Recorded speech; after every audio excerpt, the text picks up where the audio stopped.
Olá, eu sou Angela Soligo, docente e investigadora do Programa de Posgrado em Educação da Universidade Estatal de Campinas, Brasil. Mis temas de investigação são as relações raciais e de gênero e também a formação em psicologia, porque sou a presidenta da Associação Brasileira de Enseñanza de Psicologia.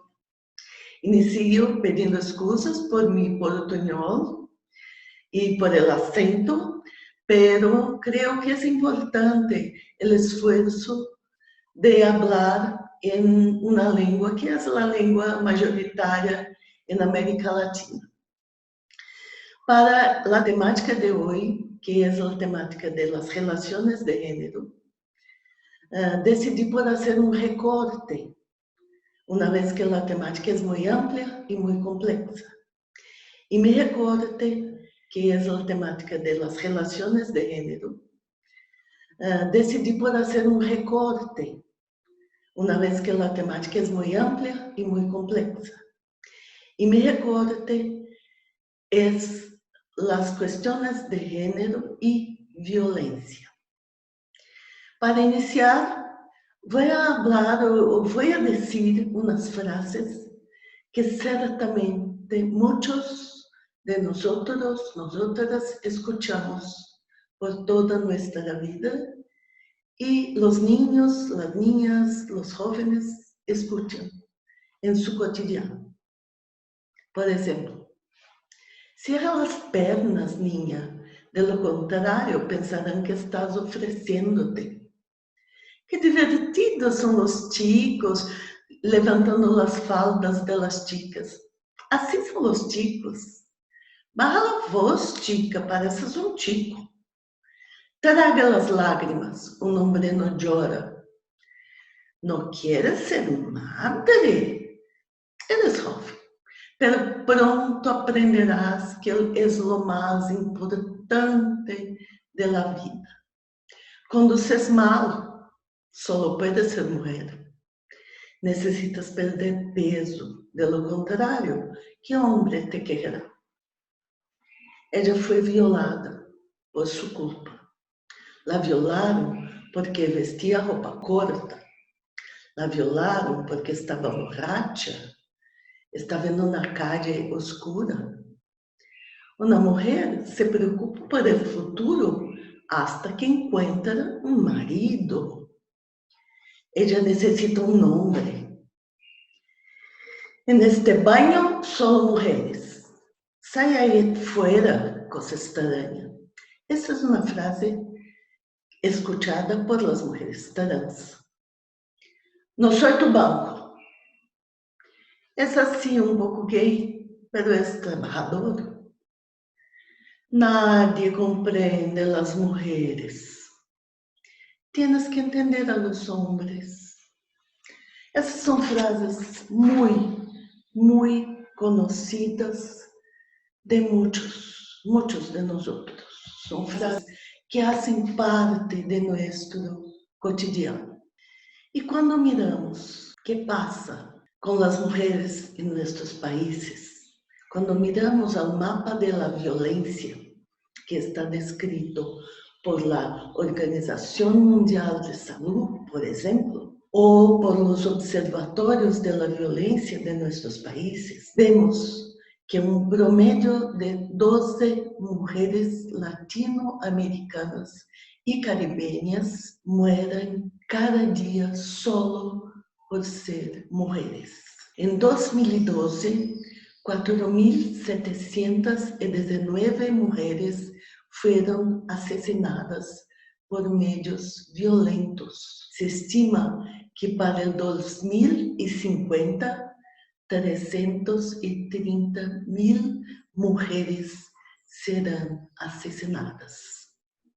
En 2014, en 25 países de América Latina, un total de 2.089 mujeres fueron víctimas de feminicidio. En 2015, un promedio de 13 mujeres brasileñas fueron asesinadas por día y las mayores víctimas son las mujeres negras y pobres. 318 homosexuales fueron asesinados en Brasil este mismo año. En 2016, una joven argentina fue brutalmente asesinada con extrema crueldad. La muerte de mujeres jóvenes de la ciudad de Juárez, México, permanece impune hasta hoy. Cada 11 minutos una joven es violada en Brasil. En 2018, más de 3.500 mujeres fueron asesinadas por razones de género en 25 países de América Latina y Caribe. Brasil, Argentina, Guatemala, El Salvador, Bolívia y República Dominicana son los países que más cometen crímenes, actos de violencia contra las mujeres. Las mayores víctimas de la violencia son las mujeres pobres y las mujeres negras. Las tasas de infanticidio son más altas para niñas que para niños. La casa es uno de los lugares donde ocurren más casos de feminicidio. Los actos de feminicidio se denominan cínicamente como delitos apasionados. El mapa de la violencia contra las mujeres trans y los homosexuales es también el mapa de la impunidad. Todavía se suicida y se absuelve en nombre del honor y la intolerancia. El discurso justificativo apoya el mapa de la violencia. ¿Y qué tiene que decir la psicología al respecto? La primera cosa es decir que no es la psicología sola que tiene que comprender las relaciones de género y la violencia contra las mujeres, sino que el conjunto de las ciencias sociales y humanas nos ayuda a comprender este contexto. Y dentro de este conjunto hay puntos con los cuales la psicología puede contribuir, puede colaborar. El primer punto que tenemos que tratar hace referencia al rol estructural y estructurante de 3 elementos de nuestras sociedades latinoamericanas: raza, clase y género. Esos 3 elementos se interrelacionan y se interpenetran. Nuestras sociedades, por general, son caracterizadas por una historia de colonización, históricamente colonizadas por los países europeos, donde se practicó la esclavitud. Los negros y negras fueron traídos, secuestrados de sus países en África y traídos para nuestros países en la condición de esclavos. Y así se mantuvieron por muchos años. En Brasil, por 3 séculos, más de 300 años. También son caracterizados nuestros países por el exterminio de los pueblos indígenas, o el casi exterminio. En Brasil seguimos exterminando hasta hoy. También nos caracterizamos por el capitalismo dependiente. A excepción de Cuba, vivimos un capitalismo dependiente de Estados Unidos, de los países europeos. Esta también es una marca de nuestros países. Y esos 3 elementos se completan: raza, clase y género, dentro de este contexto de colonizados, de países que vivieron la esclavitud, que exterminaron a sus indígenas y que vivimos un capitalismo de tercer mundo. Esta interrelación raza, clase y género pone en la base de la pirámide económica las mujeres negras. Pone las mujeres, por general, siempre en una condición económica inferior de los hombres. Pone los hombres en las posiciones de poder mucho más que las mujeres. Por tanto, tenemos que entender este contexto que vivimos bajo estas condiciones. Este contexto es el contexto del patriarcalismo, el poder masculino, el poder económico, el poder cultural. Por lo tanto, el machismo es un sistema, es más profundo que solamente un conjunto de actitudes que también hacen parte del machismo. Las actitudes, las representaciones sociales, las discriminaciones hacen parte de este sistema representado por el machismo. Este sistema económico, social, es marcado por la heteronormatividad que define los padrones de normalidad en el senso común. Es marcado por un modelo, por un estándar de ser humano que él es hombre branco, heterosexual, de clase media. Este es el modelo que se presenta a todos nosotros. Mismo que, de hecho, sea un modelo que excluye, que de hecho no nos represente. Pero este es el modelo hegemónico. En este contexto, me gustaría, ahí sí, hablar a partir de la psicología sobre esos modelos del masculino y del femenino. Esos modelos, esos estándares masculinos y femeninos.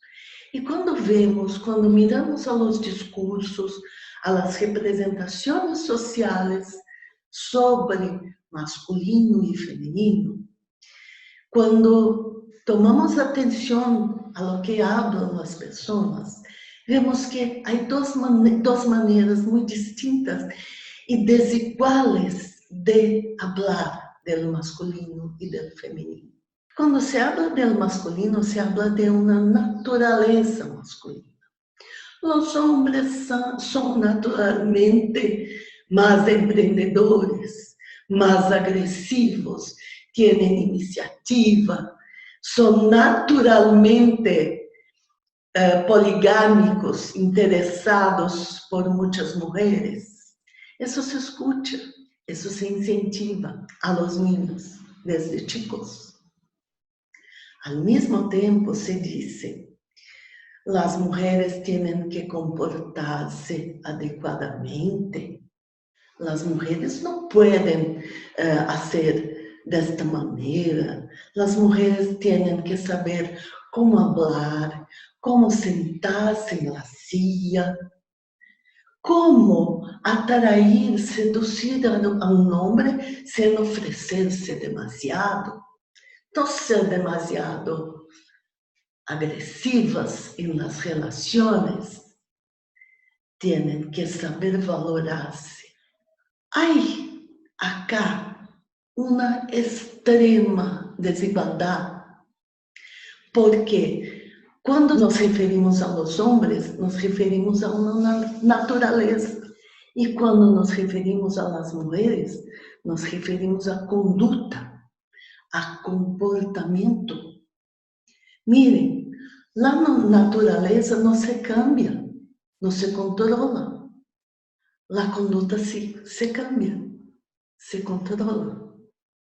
A la naturaleza se asocia la idea de los instintos, de lo más primitivo, lo más profundo. Y al comportamiento de lo más exterior, lo menos primitivo, lo que se puede, de hecho, controlar. Es desigual porque en esta perspectiva se preserva el masculino y se cría a los niños para creer que es así, que así son ellos, y no se preservan las chicas, las mujeres, que están siempre siendo exigidas, culpabilizadas. Tenemos una cultura, en los casos de violación, de culpar a la víctima y no al agresor. Esto hace parte de nuestra cultura.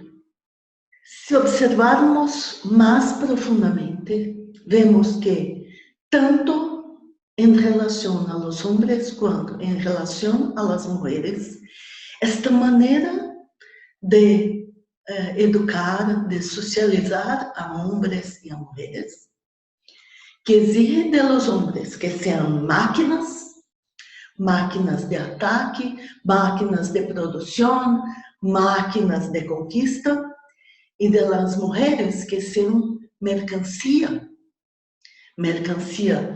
de pose, de toma, deseo. En esta relación, tanto hombres cuanto mujeres son deshumanizados, son desprovidos de su humanidad. Son tratados bajo la ideología capitalista que nos deshumaniza y nos pone siempre a servicio de lo que es el interés del capital. Y en este mismo contexto se estigmatiza la diferencia. En nuestras culturas, hasta hoy, ser diferente por alguna razón es ser estigmatizado, es ser de alguna manera excluido. Miramos a la educación familiar, a la educación escolar, vemos que esta reproduce los estereotipos de género y las maneras desiguales de tratar a niñas y niños. En la familia, eso se reproduce. Se enseña a las niñas a ayudar a la mamá con las tareas de la casa, a cocinar, a cuidar de sus hermanitos menores, y no se enseña eso. En la escuela se reproducen las imágenes estereotipadas del masculino y del femenino, en los libros escolares, en las prácticas escolares. Es común cuando un niño pequeño quiere jugar con las cosas de niñas, las muñecas, el fogoncito, se dice, no, eso es de niña.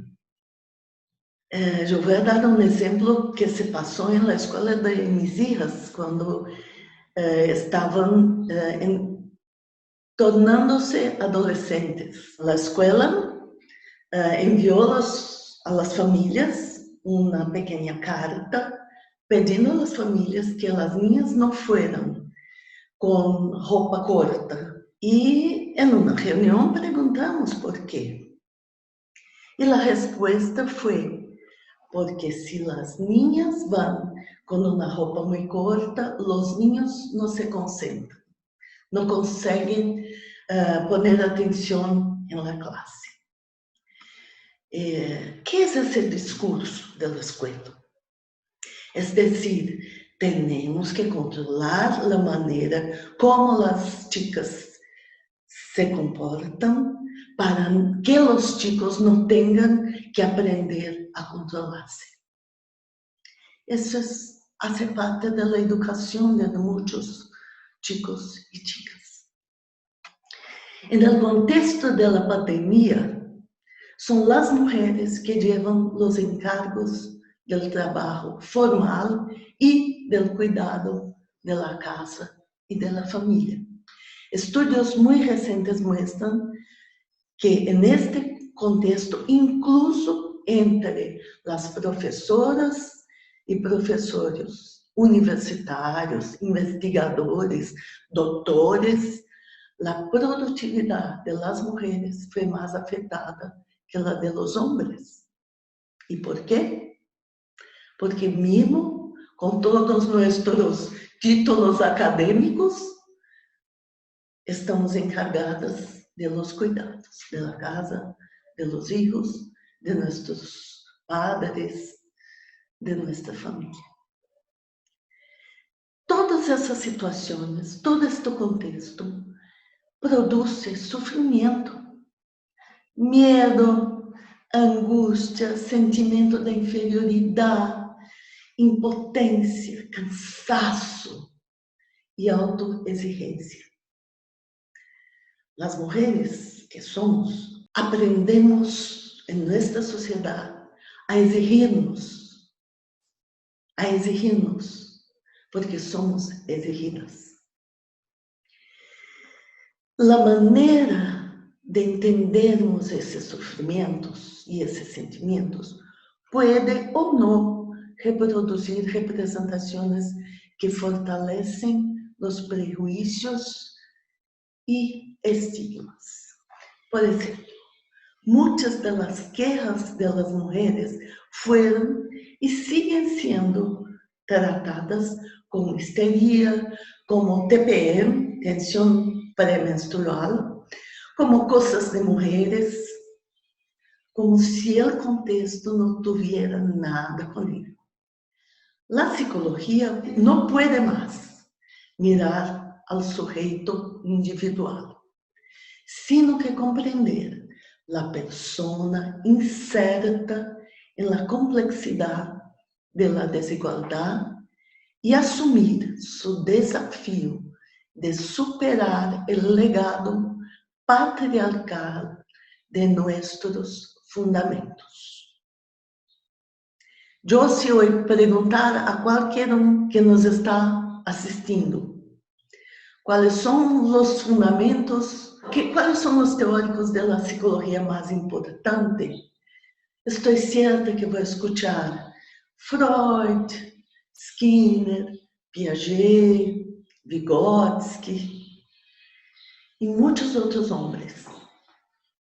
Mas não falamos das mulheres importantes na psicologia e las temos. Temos que assumir a desconstrução, a desnaturalização de nossa produção acadêmica patriarcal, de nossas práticas e de nossa formação de novas psicólogas e psicólogos. Construir outros caminhos. Psicologia pode ser uma importante ferramenta para a construção de uma educação para as relações igualitárias de gênero na escola e em muitos outros contextos. Portanto, o que estou planteando agora é uma psicologia feminista. Uma psicologia comprometida com o bem-estar humano e a construção da emancipação, as relações igualitárias que rompam com os prejuízos e barreiras que vivimos na sociedade. Portanto, esta psicologia do compromisso deve ser feminista. O feminismo não é o opuesto ao machismo. Machismo é um sistema de opressão. O feminismo é a búsqueda da igualdade. E quando hablo de feminismo, quero falar de feminismos. Porque o feminismo que importamos de Estados Unidos é o feminismo branco de classe média. Está em sua história. Está em la história do feminismo estadunidense a reivindicação justa, não há dúvida, que as mulheres de classe média tinham del derecho al trabajo asalariado, al trabajo más allá del trabajo doméstico. Pero al reivindicar para su clase, para su categoría, se olvidaron que las mujeres pobres y las mujeres negras y antes las esclavizadas ya trabajaban y reivindicaban condiciones humanas de trabajo.